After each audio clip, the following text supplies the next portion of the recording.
Eso está pasando aquí ahora mismo en el hospital de Jimaní, una señora de nacionalidad haitiana pariendo aquí mismo, dando a luz fuera del hospital, aquí en el hospital Melenciano de Jimaní, dando a luz aquí, Hospital General Melenciano de Jimaní, aquí una mujer de nacionalidad haitiana la sacaron.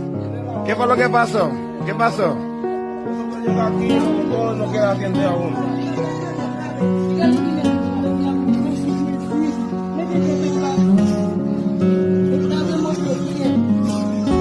Aquí en el hospital de Jimaní está pasando eso.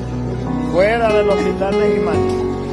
Fuera del hospital de Jimaní. Acaba de dar a luz esta mujer de nacionalidad haitiana. Fuera del hospital de aquí de Jimaní. Se está dando esta situación aquí mismo. Aquí mismo.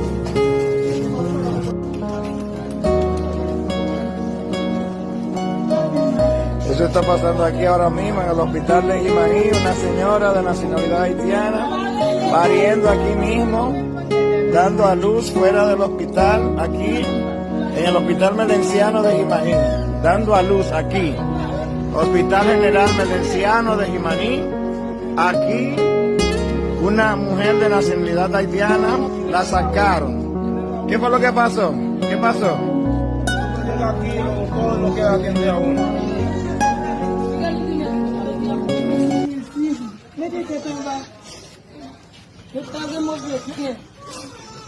Aquí en el hospital de Jimaní está pasando eso. Fuera del hospital de Jimaní. Fuera del hospital de Jimaní. Acaba de dar a luz esta mujer de nacionalidad haitiana. Fuera del hospital de aquí de Jimaní. Se está dando esta situación aquí mismo. Aquí mismo.